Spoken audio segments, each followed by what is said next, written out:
Hello दोस्तों, स्वागत है आपका हमारे यूट्यूब चैनल रोशन सा स्टडी पॉइंट में। तो बच्चों, आज हम लोग क्लास 12th का जो चैप्टर नंबर 9 है, जिसका नाम है भारत के संदर्भ में नियोजन एवं सतत पोषणीय विकास। तो बच्चों, इस वीडियो में हम लोग क्या करेंगे, इस चैप्टर के बारे में विस्तार पूर्वक समझेंगे। तो आइए शुरू करते हैं। बच्चों, पहला हमारा टॉपिक है नियोजन। अब बात करते हैं नियोजन का अर्थ क्या होता है। तो नियोजन का तात्पर्य वह सोच या प्रक्रिया से है जिसमें क्या होता है, कार्यक्रमों की रूपरेखा तैयार की जाती है या उद्देश्य प्राप्त करने के लिए क्या किया जाता है बच्चों, प्लानिंग की जाती है, योजनाएं बनाई जाती है और उनका क्रियान्वयन किया जाता है। उसे हम नियोजन कहते हैं। साधारण शब्दों में आप इसे प्लानिंग या योजना भी कह सकते हैं। अब बात करते हैं बच्चों खंडीय नियोजन। वर्ड से समझ में आ रहा है, हमें शब्दों से समझ में आ रहा है। खंडीय का मतलब क्या होता है, खंडों में बांट बांट कर। यानी क्या होता है, अर्थव्यवस्था के जो विभिन्न सेक्टर होते हैं जैसे कृषि, सिंचाई, विनिर्माण, ऊर्जा, परिवहन, संचार और जो सामाजिक जो अवसंरचना और सेवाओं के विकास के लिए जब कार्यक्रम बनाना या योजनाएं बनाना और उन्हें लागू किया जाना ही खंडीय नियोजन कहलाता है। अब ऐसा तो है नहीं, इन सभी जैसे कृषि हो गया, सिंचाई हो गया, विनिर्माण, परिवहन, इन सभी के लिए अगर योजनाएं बनाई जानी होगी तो एक बार में तो बनाया नहीं जाएगा। तो हम क्या करेंगे, इसे बांट बांट कर क्या करेंगे, हम किसके लिए योजनाएं बनाएंगे। इसीलिए बच्चों इसे खंडीय योजना कहा जाता है। अब बात करते हैं प्रादेशिक नियोजन के बारे में। तो प्रादेशिक का मतलब प्रदेश होता है। यानी आप सभी को पता है कि देश के सभी क्षेत्रों में आर्थिक विकास समान रूप से तो हो नहीं पाता। ठीक है, सभी क्षेत्रों का आर्थिक विकास एक जैसा तो है नहीं।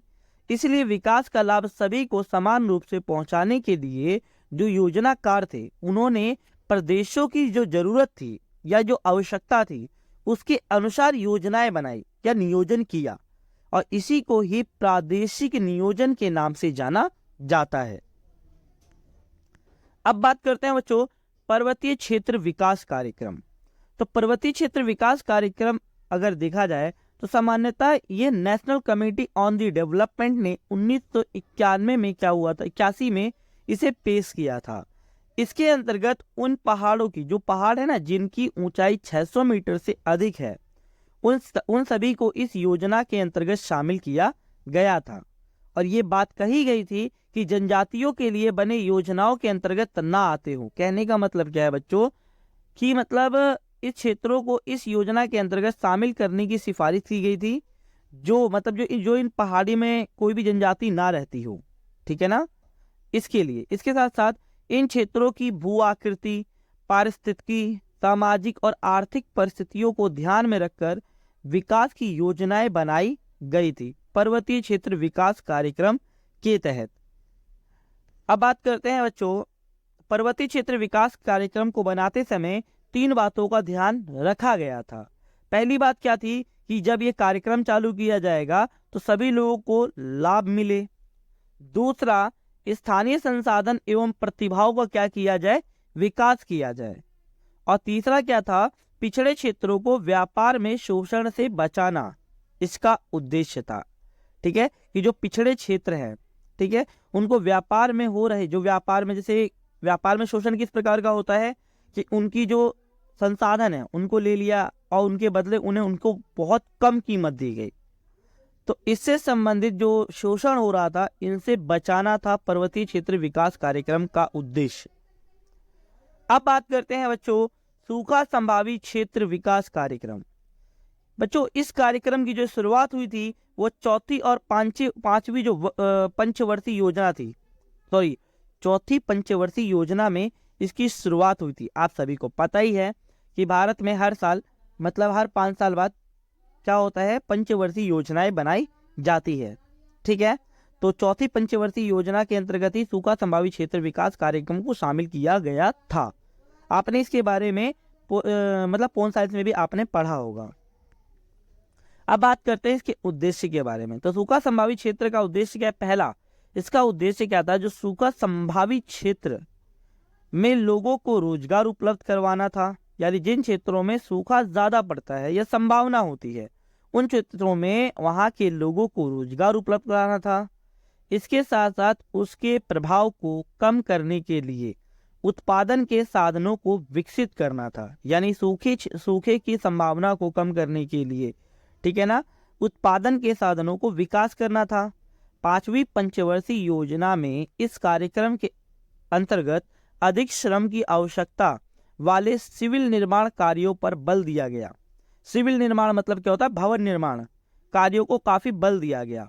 इससे क्या होगा कि लोगों को ज्यादा से ज्यादा रोजगार दिया जा सकता था। इसके साथ साथ इसके अंतर्गत सिंचाई परियोजना, भूमि विकास कार्यक्रम, वनीकरण, चारागाह विकास का आरंभ किया गया था ताकि सूखे की संभावना को कम किया जा सके।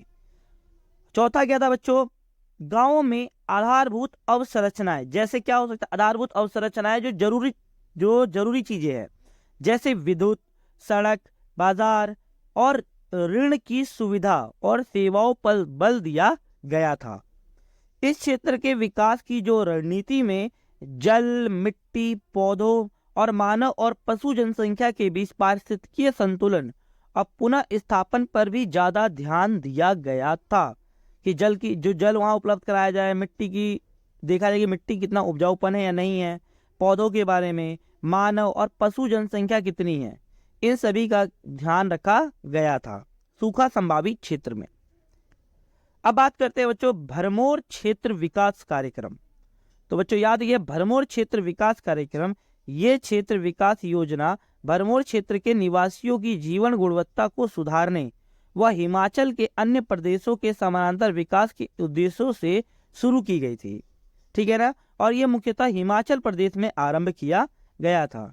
इसके अंतर्गत निम्नलिखित कदम उठाए गए थे।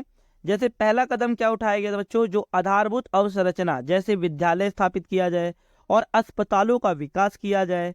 दूसरा, स्वच्छ जल लोगों को मिले, सड़कों, संचार तंत्र और बिजली की उपलब्धता पर इसमें ध्यान दिया गया था। और इसके साथ साथ कृषि के नए एवं पर्यावरण अनुकूल तरीकों को भी काफी ज्यादा प्रोत्साहित किया गया था, यानी खेती करने के नए नए तरीकों को प्रोत्साहन दिया गया और पर्यावरण को कैसे संतुलित किया जा सकता है इस पर भी बल दिया गया था। चौथा क्या था, पशुपालन के वैज्ञानिक तरीकों को भी काफी ज्यादा प्रोत्साहित किया गया था कि पशु को जो पालन किया जाएगा उसमें वैज्ञानिक विधियों का प्रयोग किया जाएगा। ये सारे काम किए गए थे भरमौर क्षेत्र विकास कार्यक्रम में। अब बात करते हैं भरमौर क्षेत्र विकास कार्यक्रम के सामाजिक और आर्थिक प्रभाव की। तो बच्चों इसका प्रभाव क्या हुआ था, पहला, जनसंख्या में साक्षरता दर बढ़ी, ठीक है ना, विशेष रूप से स्त्रियों में साक्षरता दर बढ़ी थी, मतलब महिलाएं जो ये स्त्रियां थी वो पढ़ने लिखे लग गई थी। दालों और अन्य नगदी फसलों के उत्पादन में वृद्धि हो गई थी। और इसके साथ साथ तीसरा, कुरीतियां जैसे बाल विवाह से समाज को मुक्ति मिली थी।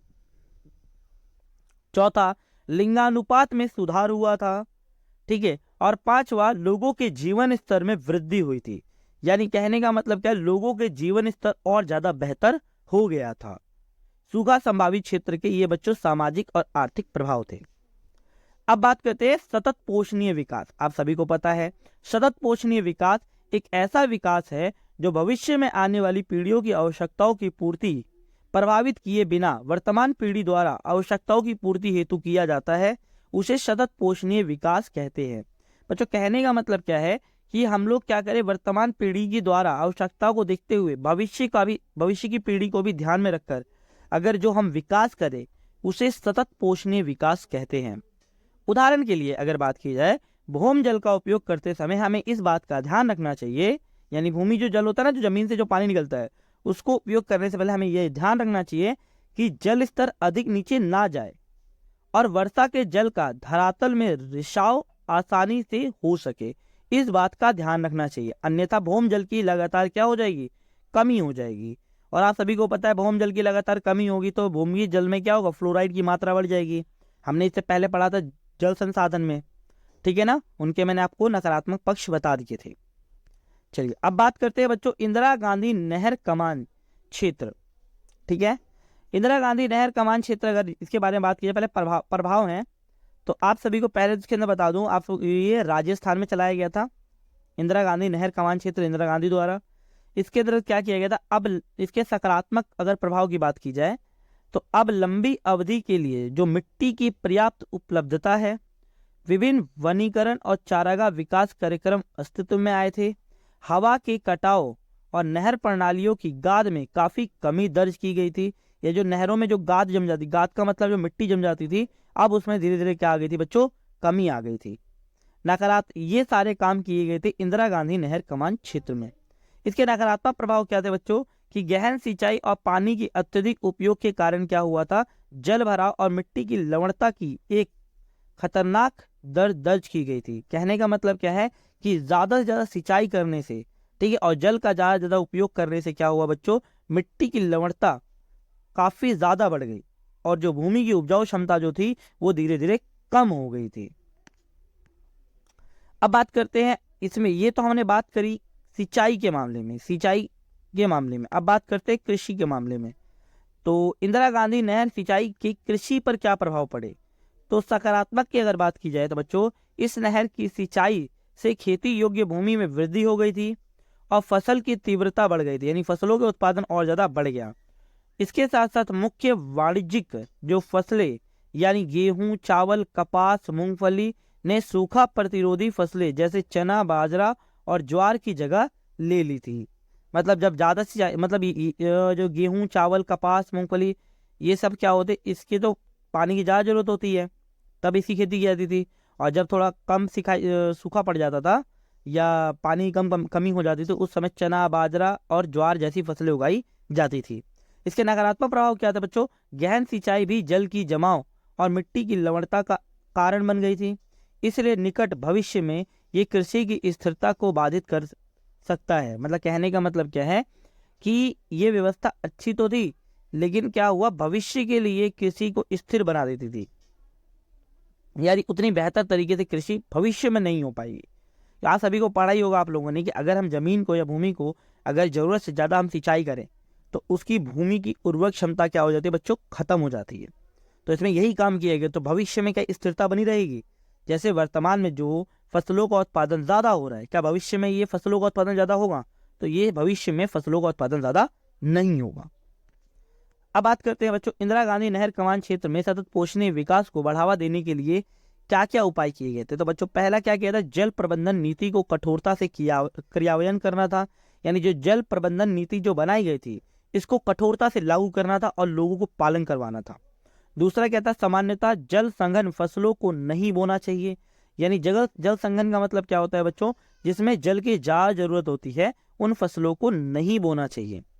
तीसरा, कमान क्षेत्र विकास कार्यक्रम जैसे नालों को पक्का करना था, भूमि विकास करना था और समतल और बाढ़बंदी पद्धति प्रभावी रूप से क्रियान्वित की जाए ताकि बहते जल की क्या हो, क्षति मार्ग को कम किया जा सके। इसके साथ साथ जल क्रांतता को रोकना था, वृक्षों का रक्षण करना था, मेखला निर्माण करना था, चारागाह विकास पारितंत्र विकास के लिए अति आवश्यक था। ये भी सारे उपाय किए गए थे। जल क्रांतता का मतलब बच्चों क्या होता है कि जब भूमि को जरूरत से ज्यादा सिंचाई की जाती है तो भूमि की उर्वरक क्षमता खत्म हो जाती है, तो उसका मुख्य कारण जल क्रांतता होता है। पांचवा है, निर्धन आर्थिक स्थिति वाले जो भूवादियों की कृषि के पर्याप्त मात्रा में वित्तीय और संस्थागत सहायता उपलब्ध कराना था। जो गरीब लोग थे ना, जो ठीक है, उन लोगों को ऋण भी उपलब्ध कराना था और कृषि की पर्याप्त मात्रा भी उपलब्ध करानी थी। इसके अंदर इसमें किया गया था इंदिरा गांधी नहर कमान क्षेत्र में। तो ये बच्चों ये चैप्टर पूरा होता है। अगर आपको इस वीडियो से कोई भी डाउट होता है तो मुझे कमेंट आप कर सकते हैं। अगर वीडियो अच्छी लगी तो वीडियो को लाइक शेयर सब्सक्राइब जरूर करें। धन्यवाद।